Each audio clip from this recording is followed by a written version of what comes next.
Bom dia a todos, a todas. É um prazer estar aqui, um prazer retornar, né? Já fui conselheiro do CRN, fazia um tempo que eu não vinha até a sede, né? Até por conta de pandemias, enfim, mas sempre participando online, mas fazia tempo que eu não via. Então é um prazer, uma alegria muito grande estar aqui com vocês, ainda mais podendo falar desses temas, né? E ouvir sobre esses temas que compõem a minha carreira, que compõem tudo que eu faço e sei sobre nutrição. Então é um prazer estar aqui, um prazer poder rever vários amigos, vários colegas e um prazer poder falar para vocês sobre esse tema, tá? Bom, como fui apresentado, sou Diogo, nutricionista, e a minha missão hoje então com vocês é falar sobre perigos em alimentos. Então vocês vão reparar que essa palestra ela tem uma característica bem fundamental de definição de temas e de definição de terminologias, porque isso vai ser importante para que os próximos palestrantes, né, a doutora Viviane e o doutor Wellington, possam também trazer a parte deles sobre os processos e sobre a intervenção em si, tá? Bom, já fui apresentado, vou pular essa parte. Essa foto aqui foi aqui no conselho, né? Ao fundo lá. E por que o tema segurança dos alimentos ele é tão importante, né? E a gente vê que mesmo com a evolução da tecnologia, com milhões sendo gastos, as doenças transmitidas por alimentos ainda são um problema hoje.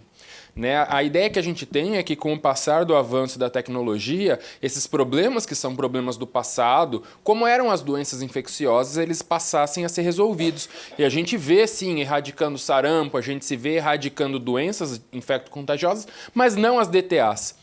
Isso nos faz pensar por que exatamente a tecnologia não dá conta de resolver as doenças transmitidas por alimento. E qual é o impacto que essas doenças trazem hoje, né, para a sociedade, para a humanidade como um todo? Tem a questão biológica, né, então a questão da saúde, que eu já vou trazer com mais detalhe aqui na frente. Tem um impacto econômico ao ponto que essas doenças transmitidas elas acabam sobrecarregando os sistemas de saúde e também acabam levando aos estabelecimentos a fecharem, entrando em falência, enfim, causando impacto na economia. E talvez a grande resposta do porquê que a tecnologia não dá conta das DTAs é a questão do comportamento. Porque o principal causador de DTA é o comportamento inadequado por parte aí de todos os envolvidos na cadeia. Então a gente não tem uma tecnologia capaz de conseguir dar conta disso, né? Só se a gente começar a manipular os cérebros aí por meio da tecnologia, mas a gente não tem. Mas eu já vou falar disso mais especificamente. Antes de tudo, eu queria fazer uma definição muito clara para que vocês não acabem não errando. É muito comum a gente ver as pessoas errando, confundindo os conceitos de segurança alimentar e segurança dos alimentos, tá? Às vezes a gente pensa que esses dois termos eles são intercambiáveis, ou seja, a gente pode usar tanto um quanto o outro, mas isso não é verdade, tá? A segurança alimentar ela é muito mais ampla, ela reflete ao direito de acesso regular e permanente a alimentos de qualidade em quantidade suficiente. Então pensem mais nesse conceito de soberania, né, da gente conseguir acessar esses alimentos. Já a segurança dos alimentos está relacionada à presença de perigos veiculados pelos alimentos no momento do consumo. Então vejam bem, a segurança, ela sim trata das questões desses perigos biológicos, físicos, químicos que podem causar um dano ou causar algum tipo de problema ao consumidor ou ao serviço. Tá? Então, segurança dos alimentos envolve a questão do risco e dos perigos, e a segurança alimentar a questão do acesso. Tudo bem? E aí, lógico, como a segurança alimentar é o acesso permanente, regular e de alimentos adequados, é óbvio que a segurança dos alimentos está dentro do conceito de segurança alimentar. Afinal, se eu tenho que dar acesso a alimentos adequados, esses alimentos também precisam ser seguros, né? Então, o conceito de segurança dos alimentos abarca o conceito da segurança alimentar, tá? Então, tomem cuidado, não usem esses termos de forma intercambiável, eles são termos diferentes, refletem coisas diferentes, né? Então, podem até causar alguma confusão dependendo com quem vocês vão conversar, enfim, palestrar. Mas, enfim, por que a questão das DTAs, então, ela é tão relevante ainda hoje? Tá? 97% dos surtos que ocorrem devido a manipulação inadequada, tá? Principalmente devido a aspectos de tempo e temperatura, esse é o principal, né? Então qualquer falha na relação tempo e temperatura aí é um risco iminente para a doença transmitida por alimento. Lembrando que pode ser somente um deles, né? Ou tempo ou temperatura, até porque mesmo uma temperatura adequada por um tempo muito grande pode levar à multiplicação, assim como o contrário é verdadeiro. Às vezes a gente não tem uma temperatura adequada, mas a gente tem um tempo muito curto. Eu sempre falo isso para os meus alunos. Ah, quebrou algum equipamento lá. Falei, trabalhe em lotes menores, tempo curto, não deixa o micro-organismo... Se a gente pensar na curva de crescimento do micro-organismo, a gente começa a raciocinar. Então se ele vai crescer perto de 36 graus, eu trabalho em lote pequeno, não deixo chegar em 36 e vou trabalhando dessa forma, na emergência. Tá? Então a gente tem que usar ao nosso favor o binômio tempo-temperatura e, de fato, eles são aí a falha dessa relação é o principal causador de surto no Brasil e em diversos países.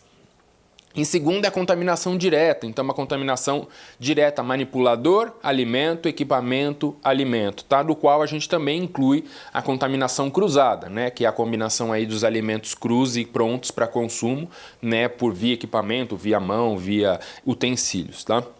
O terceiro, que muitas vezes as pessoas pensam que é o principal, mas não é água e matéria-prima de baixa qualidade ou água e matéria-prima contaminadas na sua natureza. E por que não é o primeiro? Tá? Claro que a gente tem sim problemas com isso, mas geralmente quando a gente adota os procedimentos adequados das boas práticas, a gente tem boa chance de eliminar ou reduzir a carga microbiológica desses alimentos a níveis seguros. Por cocção, por higienização. Por isso que ele acaba não sendo um dos principais. Claro, se a gente consumir alimentos crus, alimentos sem higienizar, aí sim, esse seria um dos problemas maiores, tá? E por fim, contaminação indireta, que é aquela contaminação que ocorre devido à estrutura inadequada, poça d'água, até mesmo insetos, acaba que tem um baixo impacto, não estou dizendo que não tem cuidado dos insetos, mas ele acaba tendo um baixo impacto se a gente for pensar na quantidade de surtos que ocorrem, tá? Não na questão nojenta, tá? Eu sempre brinco, rato, por exemplo, ele causa pouco surto, mas claro que ninguém quer encontrar um rato na comida, né? Extremamente nojento. Cabelo, enfim, né? Extremamente nojento. O Dr. Enio, que vocês devem conhecer, ele sempre brinca. Ele fala, mas esse rato, esse cabelo caiu no começo da cocção ou depois? Né? Porque se caiu no começo, ele falou, tudo certo, gente, mais proteína. Claro, né? Isso é uma brincadeira, né? E aí, as doenças transmitidas por alimentos... tem como definição qualquer síndrome decorrente da ingestão de alimentos contaminados com perigos biológicos, químicos ou físicos. Então a gente às vezes pensa nas DTAs como somente a contaminação microbiológica, ou seja, ingeriu ali micro-organismos ou toxinas dos micro-organismos e fica doente, mas uma ingestão por produtos químicos, por exemplo, cloro, é uma DTA. Uma ingestão de um parafuso, né, que está dentro de um alimento, quebrar um dente porque comeu uma pedra que está nesse alimento, é sim, né, um problema aí que está dentro do grupo de doenças transmitidas por alimentos, tá? E quando a gente fala de surto, a gente está falando de 2 ou mais casos, tá? Para os micro-organismos convencionais e micro-organismos de alguns de interesse, como Clostridium botulino, Listeria monocytogenes e a E. coli enterohemorrágica, apenas um caso já é suficiente para a gente determinar que é um surto. Tá? Por conta da letalidade desses micro-organismos, né? Do potencial letal que eles têm, um caso já é suficiente para a vigilância ficar alerta. Tá? Nos outros 2 casos ou mais já é um surto. Tá? E lembrando que as doenças transmitidas por alimentos matam em média 420 mil pessoas por ano, né? Esse é um dado de 2023, não é um dado antigo, né? Algo que acontecia na década de 90, está acontecendo hoje, em 2023. Então as DTAs ainda assim matam muita gente em diversos países e não é uma exclusividade de países emergentes ou um país em desenvolvimento. As DTAs matam inclusive Estados Unidos, Europa, enfim, né? Em todos, na verdade, por conta de tudo aquilo que eu já disse para vocês, né? Do quanto a tecnologia não consegue barrar esses problemas, o quanto envolve o aspecto comportamental para conseguir evitar tudo isso. Bom, dado essa pequena introdução, tem que ficar de olho aqui na minha hora. Tá bom, tá. Não, é que eu tô na introdução só, por isso que eu tô. Por isso que eu tô preocupado. Isso, quando tiver na. Eu não vi que hora eu comecei, por isso. 10h36. Ah, então tá bom, tá bom. Tá bom, então beleza. Eu vou ficar de olho aqui, tá? Bom, e como eu disse, independente da tecnologia. Então, dado esse problema das DTAs. Desculpa, tem mais um ponto. Por que as DTAs também, elas acabam, esse problema sempre se agrava, né, das DTAs? Primeiro, porque somente uma parte das pessoas buscam auxílio médico, né? Muitas pessoas acabam querendo tratar em casa, enfim, espera passar. Isso dificulta a gente a identificar exatamente o grande problema que as DTAs são.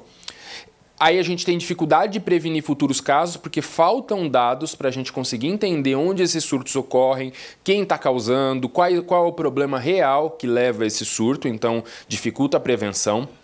Apenas uma parte dos casos tem um perigo ao agente causador identificado, porque é muito difícil rastrear. Se é num serviço de alimentação, a gente tem a questão da coleta das amostras, a gente consegue até um certo ponto rastrear. Se é o doméstico, que é onde mais ocorrem surtos hoje no Brasil, é no âmbito doméstico, nas casas, nas residências, a gente não vai ter como rastrear. A gente não sabe o alimento causador, a gente não sabe o micro-organismo, até porque as pessoas que têm DTA, que tem algum surto de DTA, geralmente elas sempre culpam a comida que elas comeram de fora, né? Vocês sabem. Ah, mas eu não comi nada de fora. Aí eu falo, porque o problema geralmente é o que você come de dentro mesmo, né? É onde mais ocorre surto, principalmente por conta da prática doméstica que a gente tem de aproveitar o alimento como um todo. Então, se a gente fez um panelão de arroz e não consumiu, a gente congela, depois a gente descongela, a gente aquece, depois faz bolinho, depois o bolinho a gente congela, depois a gente aquece o bolinho. A gente não faz isso? Cada vez que a gente faz esse processo de espera esfriar, põe na geladeira e depois aquece, são janelas de oportunidade para o crescimento microbiológico. Porque a gente não atinge a temperatura suficiente para eliminar os micro-organismos. Ou a gente cria janelas para que micro-organismos como Staphylococcus aureus produzam toxina naqueles alimentos. E aí, uma vez produzida a toxina de estáfilo, ela é termorresistente. Você pode aquecer, fora se você queimar o alimento, a toxina vai ficar lá. E o que dá toxina de estáfilo? Vômitos em jato. Sabe aquele lá que você não consegue segurar? Aquele vômito que vem quando você vê, você acaba vomitando no chão? Não é aquele que dá aquela contração muscular. É aquele que, quando você viu, aquele bem de criança, sabe? Tô passando mal, blue. É esse. Então, acaba levando a esses problemas, né? Essas janelas que a gente faz em casa. Não, aqui nós somos técnicos, a coisa talvez seja diminuída nas nossas casas, mas vocês imaginam na casa das pessoas que não têm o conhecimento que a gente tem como técnicos, né? Isso ocorre com muita frequência. De alimentos que são produzidos no almoço, ficam em cima do fogão para serem servidos no jantar. Na casa da minha mãe, isso acontecia o tempo... Mãe... Beijo. Acontecia o tempo todo, né? Até eu falar assim, ó, quando eu comecei a estudar, eu falava, não pode. A vida inteira você comeu essa comida e já vem aquela coisa, né, do nunca aconteceu comigo, tal, né? Toda aquela simbologia, né? E agora ela não deixa mais, tá? Fica o registro, tá, mãe, que você tá assistindo aí no YouTube. Bom, e aí então a gente não tem o agente informado, a gente tem dificuldade de registrar esses casos, então a gente não sabe onde está. E um dos grandes problemas das DTAs, porque a gente não sabe o real impacto que essas doenças têm na saúde dos seres humanos no longo prazo. Hoje a gente tem muita associação de cânceres, por exemplo, que aparecem devido a doenças transmitidas por alimentos, principalmente por conta de micotoxinas, né, que são as toxinas aí dos fungos. Então, a gente tem doenças crônicas e falência de rim, fígado, câncer, que são causados por alimentos contaminados. Mas é muito difícil, do ponto de vista de estudo, a gente conseguir detectar exatamente como aconteceu. Então, da onde veio. Mas a gente tem sim uma ligação de todas essas doenças que vão sendo causadas numa pessoa específica, podendo agravar, piorar ou levar ao caso de doenças crônicas. Então, vejam que a DTA, ela não é só mais um conceito de uma dorzinha de barriga ou um vômito, em 1-2 dias passa, né? Claro que a gente sempre tem que estar preocupado com pessoas que têm alguma condição específica, imunossuprimidas, com idosos, crianças que, lógico, vão ser mais vulneráveis a isso, mas mesmo o adulto saudável não é somente uma diarreia, não é somente uma dor de barriga. A gente não sabe exatamente qual é o efeito disso no longo prazo, tá? Levando a problemas crônicos aí de cânceres, enfim, e doenças crônicas de uma forma geral. Então, isso é para entender a importância do assunto hoje, né? Tecnologia não dá conta, pode levar a problemas crônicos que a gente não sabe qual é, né? E acontecem demais, acontecem numa frequência elevada. E aí, para pensar na segurança dos alimentos, é importante a gente pensar num conceito ampliado dessa segurança dos alimentos, né? Entender, hoje eu vou falar especificamente dos perigos químicos, físicos e microbiológicos, mas entender que a segurança dos alimentos ela é uma combinação do que a gente tem que seguir quanto legislação sanitária, da questão de sistema de gestão e cultura organizacional que é prezado dentro de uma empresa e do próprio comportamento humano, tá? Então, principalmente relacionando esses três para que a gente motive comportamentos adequados. E aí eu trago uma frase do Frank Ayanas, ele é um grande gestor de qualidade dos Estados Unidos, ele cuidava da qualidade dos alimentos da Disney, do Walmart, agora ele é do CDC, e ele diz que o que aprendemos ou o que sabemos é de pouca importância, o importante é o que fazemos. O que ele quer dizer com isso? Que não basta somente nós, ou principalmente nós, quando formos educar a equipe, fazer algum processo de educação, somente passar o que a gente sabe, somente a gente comunicar a eles, existe salmonela, tem que lavar a mão por conta disso. É importante a gente criar mecanismos para que eles façam a prática correta, mais do que somente saber. Tá? E existem caminhos para isso, né? Existe como, vocês podem falar, mas é muito difícil, a gente fala, eles não seguem. É importante a gente entender por que este comportamento está inadequado. O que faz aquela pessoa? E até eu sempre brinco assim, mas você já perguntou para ele por que ele está fazendo errado? Porque provavelmente ele vai saber o que é certo, né? Sempre quando a gente pergunta para o manipulador de alimento, como que é o procedimento de higiene de mãos? Ele sabe melhor que eu até. Porque ele já foi tanto treinado, falaram tanto para eles, que ele sabe exatamente o que fazer. Talvez ele não faça porque ele está sobrecarregado. Talvez ele não faça porque ele não tem tempo. Talvez ele não faça porque não tem nenhuma motivação para que ele faça, né? Então é importante a gente entender exatamente onde está o problema. E eu gosto de me colocar muito num papel de responsável por isso, não de responsabilizar o outro. O que eu, como líder, o que eu, como gestor daquela equipe, preciso fazer para que eles sigam. E não falar assim, você não faz nada, né? Você não segue o que eu falo. Porque não é só falar, né? A gente sabe que existe aí uma série de fatores que envolvem o comportamento humano que é muito complexo. Porque se fosse só saber exatamente qual é o problema, ninguém fumava, ninguém bebia e dirigia. Porque existem outros fatores que levam a gente a ter comportamentos inadequados ou inapropriados. Mas vamos falar dos perigos, tá? A última definição, eu juro, tá? E aí depois eu vou falar de fato deles. Outra definição importante é diferenciar o perigo do risco, tá? O perigo é efetivamente o causador do problema, da doença. Então o perigo ele é um agente biológico, químico, físico, né? Ou até uma própria propriedade do alimento, como da mandioca brava, por exemplo, uma toxina do próprio alimento, que pode causar um efeito adverso à saúde, tá? Aí eu coloquei aqui a fotinha do micro-organismo, tá? Então, esses são os perigos, o que causa. Já o risco, ele é uma avaliação do perigo. É a probabilidade de ocorrer um efeito adverso à saúde e a severidade desse efeito como consequência desse perigo presente. Então, o risco ele já é uma avaliação em que a gente avalia a probabilidade daquilo acontecer e qual é a gravidade daquilo caso aconteça, tá? Por isso que acidente de avião a gente fala que o risco é elevado. Porque apesar da probabilidade ser baixíssima, a letalidade é muito alta, né? Caiu o avião, você só pode rezar uma Ave Maria, não tem mais nada que você possa fazer. Já de carro é o contrário. A probabilidade é muito alta, o contrário não, né? Mas é reduzida. Mas você tem uma chance maior de sobreviver. Então essas avaliações a gente faz o tempo todo. Quem trabalha na área aí, mais especificamente de risco, a gente avalia qual é a probabilidade do evento ocorrer e qual é o dano. Quando a gente está falando de estáfilo, estamos falando de salmonela, estamos falando de pedra no feijão, a gente está falando de perigos, tá? Então são perigos que estão nos alimentos e que podem causar um efeito adverso, tá? Mas vamos lá falar logo desses perigos para isso que eu vim, né? A gente geralmente define eles em três grandes categorias, que são os perigos físicos. Então aqui está um exemplo de um preguinho. Os químicos, que são compostos químicos, e os biológicos, que são diversos micro-organismos que vão contaminar o alimento. Dentre os perigos físicos, não sei se dá para ver bem, esse é um pão que tem uma gilete dentro. Esse caso até ficou meio conhecido, não sei se vocês viram. Um cliente achou uma gilete dentro do pão. Tá?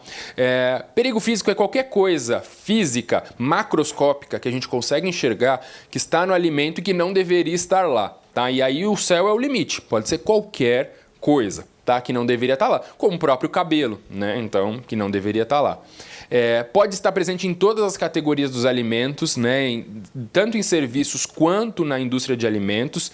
Ele é muito difícil da gente controlar, porque uma vez que ele entra, por exemplo, algo caiu na massa do pão, fica muito difícil a gente conseguir enxergar, identificar e conseguir chegar nele. Caiu, tá lá, vai modelar o pão, muito difícil ter sorte de cair nele. Geralmente, a gente se utiliza de medidas de controle ou medidas preventivas para evitar os perigos físicos, mas eles são bastante comuns por conta de falhas e por conta de sabotagem, tá? Então, os perigos físicos, eles aparecem muito de problemas de sabotagem aí. Esse caso certamente é uma sabotagem, tá? Apareceu uma gilete na massa do pão, né? Ou, bom, aqui ainda pode ser uma falha, né? Porque eles usam a gilete para fazer essa marquinha do pão aqui. Esse aqui ainda pode ser uma falha. Pode ser uma falha nesse caso. Eu sei que eles usam essa giletinha aqui para fazer essa marca aqui do pão, ó. Esse aqui acho que foi mais falha. Aqui tem uma mosquinha no sanduíche, tá? Esse aqui ficou famoso, foi lá na minha universidade, na Unicamp, semana passada, que foi uma moeda de R$1 no feijão, né? E aí, como lá custa R$2 para comer, eles falaram que é cashback, né?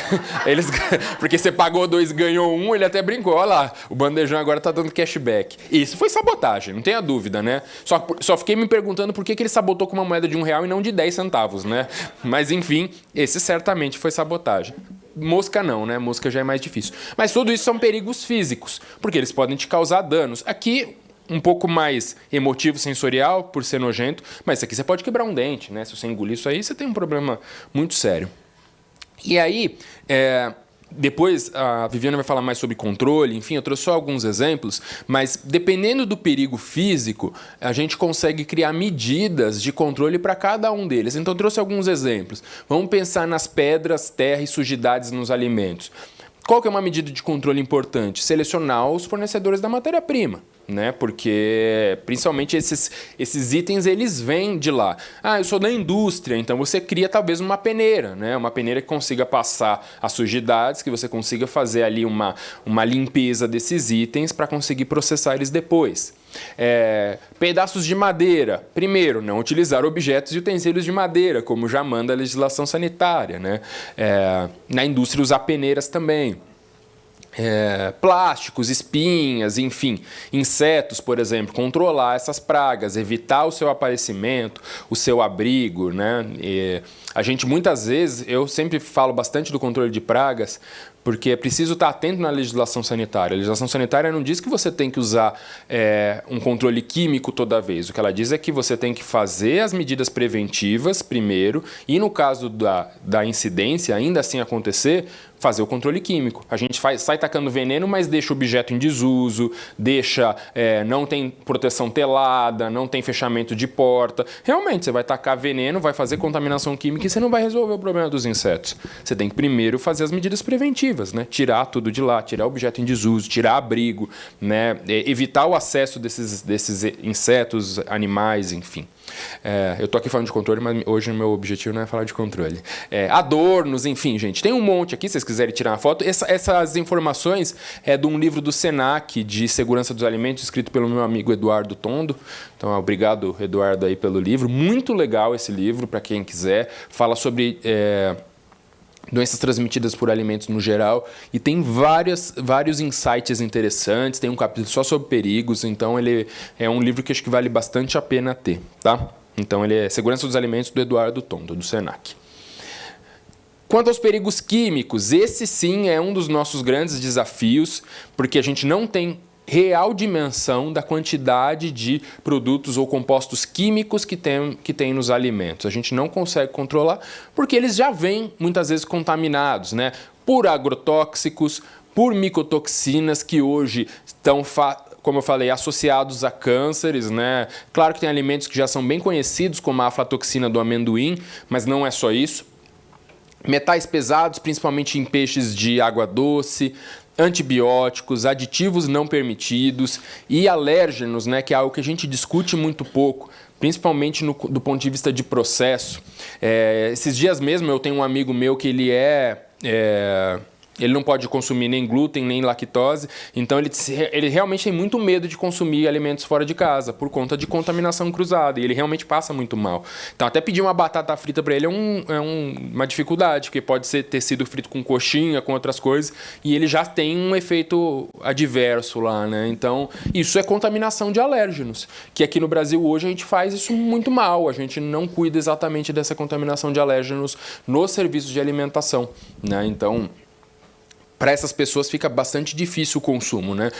Não tem um aviso dos ingredientes dos alimentos nas preparações, por isso, do ponto de vista institucional, né, até que a minha área, alimentação institucional, eu falo bastante para os alunos, para os nutricionistas, identifiquem o cardápio de vocês, coloque o que está lá, porque tem muitas pessoas que não podem consumir determinados alimentos e ela passa a poder ter um poder de escolha ali, se ela pode consumir ou não. Bom, é muito difícil a gente controlar os perigos químicos, né, por conta aí de substâncias. Existem alguns métodos que a gente consegue minimizar, mas nenhum deles é 100% eficaz. Tem gente que fala, colocar o alimento em bicarbonato para cortar agrotóxico. Não funciona, gente. Mas, assim, se serve de algum consolo, fazer um bom processo de lavagem de frutas e hortaliças dá uma reduzida na carga, tá? Aí depois o processo de desinfecção, né, combinando aí, fazendo a higienização para micro-organismos, dá uma boa reduzida nessa carga, tá? Então o processo de lavagem ajuda, não resolve, mas ajuda em alguma coisa, tá? Então o que a gente sempre tem que indicar é que os alimentos sejam lavados e, né, higienizados, aí, lavados e desinfectados, que é o processo de higienização, para conseguir minimizar isso, tá? Quando a gente fala da balança, né, porque já me perguntaram isso, mas então se eu tenho alimentos, principalmente frutas e verduras contaminados, como que tá essa balança? Melhor eu não comer isso ou continuar comendo frutas por conta da quantidade de nutrientes positivos que tem? Ainda é melhor a gente consumir frutas e hortaliças, tá? O dano é menor do que da questão dos agrotóxicos, mas é importante a gente ficar alerta e principalmente cobrar autoridades aí para regular isso adequadamente, tá? E muitas vezes as doenças por contaminação por produto químico não é de fácil identificação. Muito similar a gripes, resfriados, alergia. Então, às vezes, você está até intoxicado por cloro e está achando que está com uma coriza, né? Porque fica com os olhos ardendo, nariz escorrendo. Às vezes é contaminação por cloro, tá? Então, até tem que tomar cuidado com isso.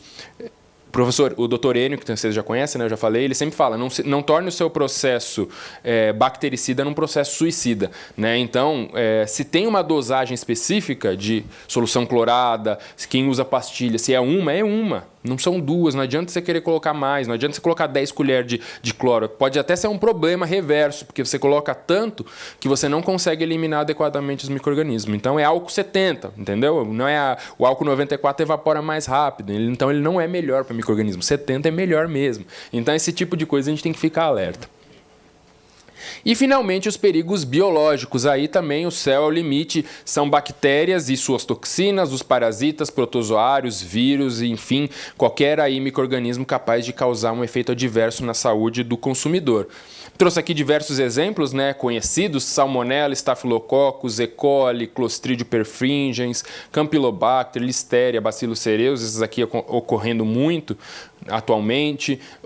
Parasitas e protozoários como Giardia, Cryptosporidium, Tênia, enfim, Ciclospora, bastante micro-organismo causador de doença aí.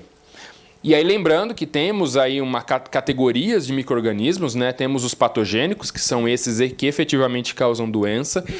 Os deteriorantes, que são aqueles que alteram a qualidade dos alimentos, mas dificilmente causam uma doença. E os úteis, que são aqueles que a gente usa nos alimentos, né? Como as bifidobactérias, as bactérias lácteas que a gente usa em iogurte, leite fermentado, o caseio shirota, enfim, cerveja, vinho, tudo aquilo que a gente gosta bastante. E aí, o que é o ponto importante também? Que é muito importante para a gente educar as pessoas e educar a população. Isso aqui, por exemplo, é um prato de comida que pode estar totalmente contaminado por toxinas ou micro-organismos causadores de doença. Por quê? Porque esses micro-organismos, eles não têm a capacidade de alterar a cor, sabor e cheiro do alimento. Esse que é o nosso grande problema com o DTA, que é diferente dos deteriorantes, porque eles sim causam alteração de cor, sabor e cheiro, mas eles dificilmente causam doenças. Então as pessoas se utilizam de métodos sensoriais para saber se um alimento está bom. Dá aquela cheiradinha, né? Fala, o gosto não está com gosto alterado. Não adianta para nada, porque se tiver micro-organismos patogênicos, salmonella, toxina estafilocócica, bacillus cereus, toxinas de bacillus cereus, não vai ter nenhuma alteração de cor, sabor ou cheiro, tá? Significa que a gente pode então consumir esse? De maneira nenhuma, porque esse aqui, para atuar, ele precisa, quando ele começa a alterar a cor dos alimentos, a gente já tem aí provavelmente 10 milhões de micro-organismos por grama de alimento. Esse aqui, para causar uma doença, ele precisa de 1 milhão somente de grama por alimento. Então, se aqui já tem 10 milhões de deteriorantes, com certeza já tem mais de 1 milhão de causador de doença também, tá? O que eu quero explicar é que essa alteração é causada por deterioradores, né? E o que a gente tem que ficar alerta é que os patogênicos, eles não vão causar isso, dando uma importância ainda maior aos processos que a gente tem. Como, por exemplo, se a legislação está dizendo, ou o próprio rótulo do alimento, 3 dias a 8 graus, é 3 dias a 8 graus, porque quando chegar no 4º dia, esse alimento, esse leite, por exemplo, não vai estar com cheiro, não vai estar com alteração de sabor, não vai estar com qualquer tipo de alteração, mas ele pode sim estar extremamente contaminado e levar a uma DTA, tá? Por isso que é muito importante a gente ter os rótulos, a gente ter as etiquetas de alimento aberto, porque é ali que a gente consegue controlar isso, seguindo a especificação do fornecedor ou quando for ausente, usar o que a gente tem na 2619 para quem for da cidade de São Paulo, na CVS 5, como é o meu caso, para quem for de fora da cidade de São Paulo. Vocês conhecem essas portarias, né? Então, usar o que tem lá. Lá está escrito peixe, 2 dias a 3 graus, se eu não me engano, na CVS 5. Então, você usa o que está lá, né? E usa como processo. Mas o cheiro está ótimo. Não tem o que fazer, tá? Porque pode sim estar extremamente contaminado. Se você for esperar ter essa alteração, aí realmente o risco é gigantesco de você consumir uma quantidade muito grande de micro-organismos patogênicos ou suas toxinas, tá? E aí tem inúmeros micro-organismos, né? Eu trouxe aqui algumas características deles, de temperatura ideal, não vou ficar focando muito nisso, mas pelo menos ficar atento aos produtores de toxina nos alimentos, né? Staphylococcus aureus, Bacillus cereus e Clostridium perfringens, principalmente por conta da toxina ser termorresistente. Então, até aquele nosso raciocínio de utilizar a cocção como ponto de controle para eliminar, ele funciona em partes, né? Ele vai funcionar, por exemplo, para todos os micro-organismos que são gram-negativo, né? Campylobacter, E. coli, Salmonella, a temperatura vai funcionar muito bem, elimina muito fácil qualquer tipo de coliforme, né? Por isso que Salmonella, o ovo a gente fala, cozinha ele completamente, que você não vai ter problema de Salmonella, ela morre muito rapidamente com temperatura, mas os gram positivo, eles já são mais chatos, eles já muitas vezes podem se resistir à temperatura ou suas toxinas serem resistentes à temperatura. Geralmente esses micro-organismos eles morrem mais fácil com álcool 70 ou cloro. Então veja também a importância aí de combinar processos e principalmente, né, para esses aqui, evitar que eles caiam num alimento já pronto para consumo, porque aí reaquecer, enfim, talvez não seja suficiente para conseguir eliminar esses micro-organismos. Então, pensar nessa cadeia, pensar num fluxograma de produção, identificando onde estão as janelas, né, de oportunidade para esses micro-organismos entrarem, se multiplicarem ou produzirem toxina é muito importante para que a gente corte o mal pela raiz. A gente vai especificamente naquela etapa do processo e minimize, tá? Que é a lógica do APPCC que vocês devem conhecer, né? É você fazer o fluxograma e ir nessas etapas especificamente, tá? Bom, e aí lembrar que esses micro-organismos eles têm uma multiplicação exponencial, né? Então, a cada 20 minutos eles dobram de tamanho. Então, muito rapidamente, se eles estiverem na condição ideal. Então, uma única célula de micro-organismo pode alcançar 1 bilhão em 10 horas. Aqueles alimentos que ficam lá, né? O arroz da minha mãe que ficava lá do meio-dia até as 5 da tarde, né? É isso. E a janela de oportunidade para principalmente Bacillus cereus, produtor de toxina, produzir toxinas e aí não tem o que se fazer mais, né? Termorresistente, enfim, não tem como a gente se livrar dessa toxina mais, tá? Então, é processo principalmente que a gente vai conseguir evitar isso. Lembrando, não temos tecnologia, a gente não tem uma lupa mágica que identifica micro-organismo, que identifica toxina. Tanto é que o processo de identificação de micro-organismos, vocês devem conhecer, ele é muito custoso e difícil. A gente tem que pegar lá uma alíquota de alimento, colocar numa placa, esperar dias para crescer. A gente não tem hoje um instrumento mágico que a gente... Seria ótimo, né? Algo que a gente colocasse assim e falasse, está contaminado, não está.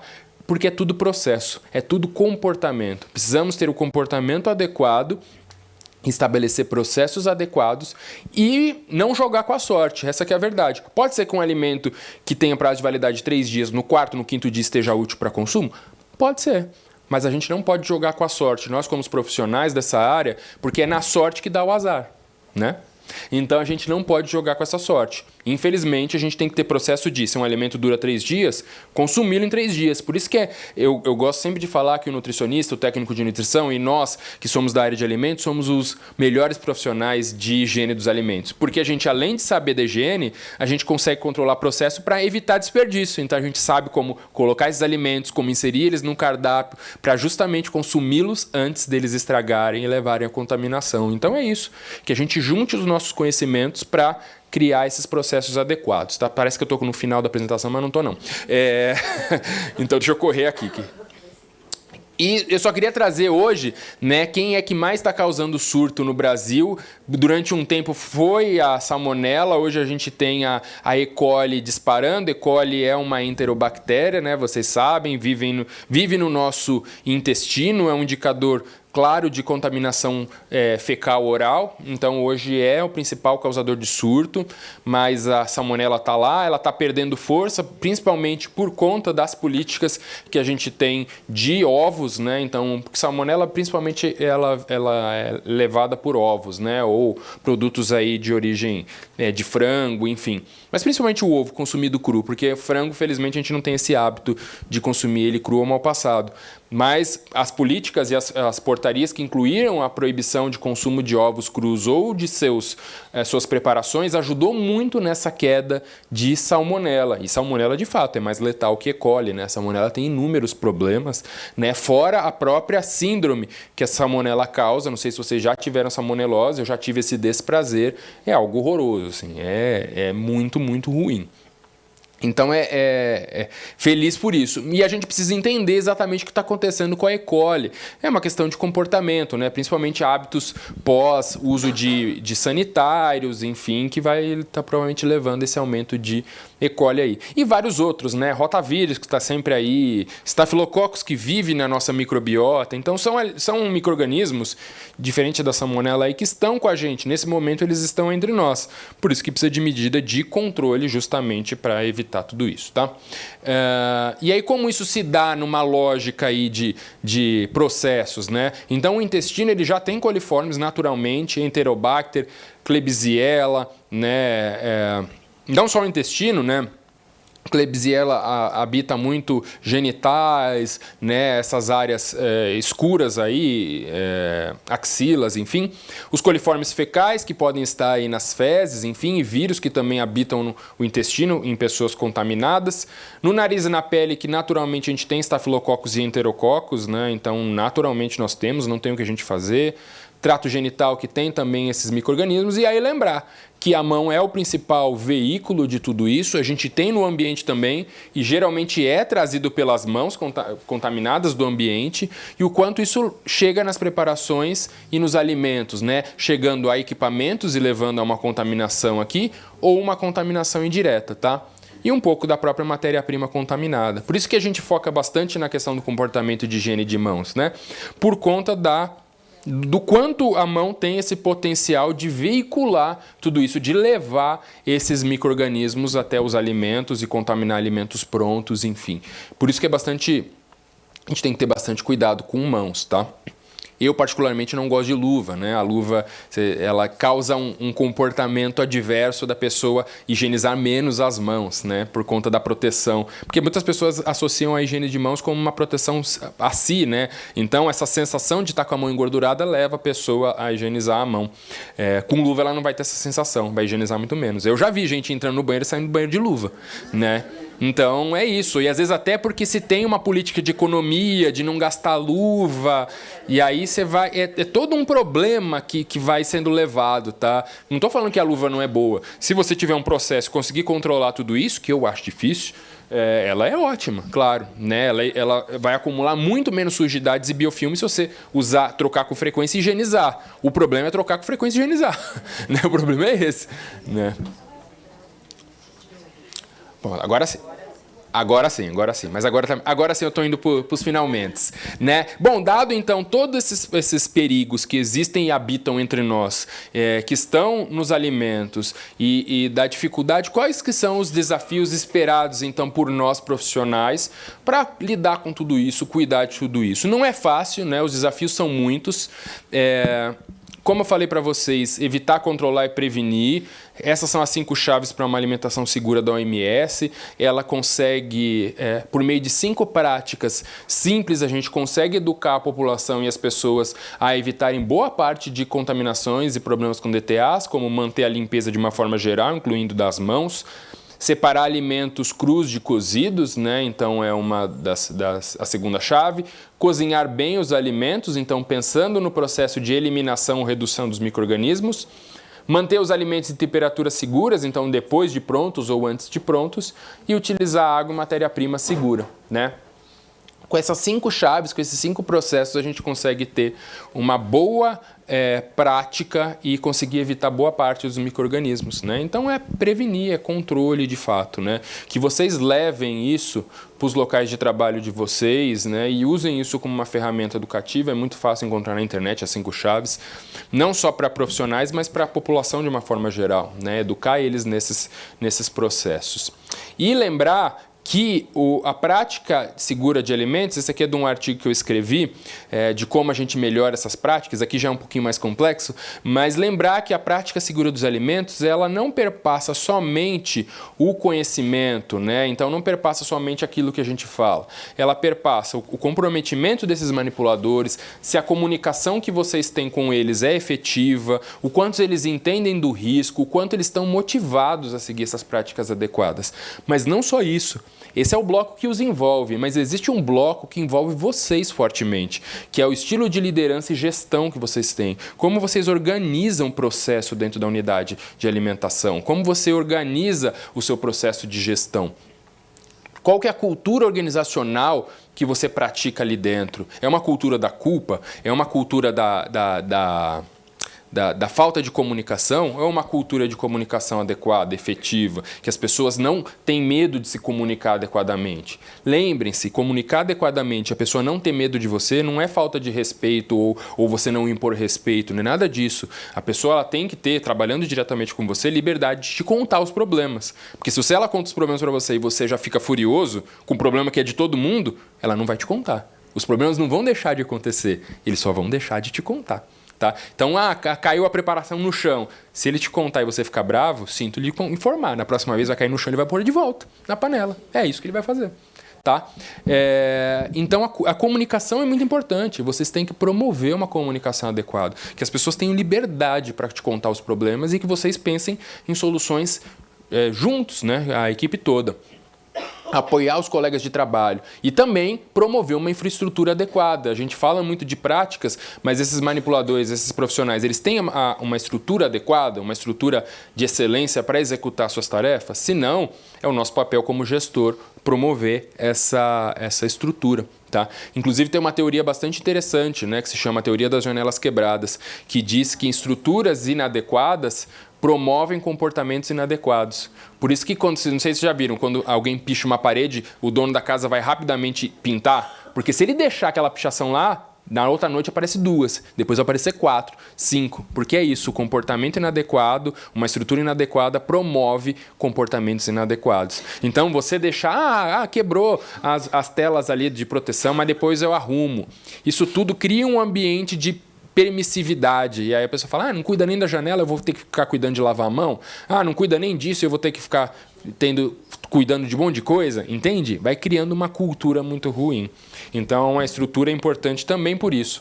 Além de propiciar a prática adequada, é promover e motivar as pessoas para a prática adequada. E evitar, né, problemas de staff emocional, falta de comunicação, insatisfação, complexidade do trabalho, quando possível, né? Isso aqui nem sempre é possível a gente reduzir. E esse modelo que a gente chama de conhecimento, atitude e prática, né? Um modelo que só promove conhecimento sem incluir modelos de gestão, tá? E lembrar que tudo isso é cíclico. A gente sempre precisa fazer o diagnóstico, pensar nas estratégias e promover tudo isso, tá? É um ciclo que nunca acaba. E esse é um outro modelo que eu trouxe aqui também, que a gente escreveu, que se chama modelo do queijo suíço. A gente usa muito ele para entender comportamento de vírus, mas é entender que quando a gente vai colocando e adequando processos no nosso trabalho, a gente vai criando barreiras. E que essas barreiras naturalmente vão ter furos, vão ter furinhos que vão deixar o perigo passar. Por isso que é importante a gente melhorar cada barreira individualmente, porque quanto mais barreira a gente põe, que naturalmente vão ter furinhos, mais segurança a gente tem.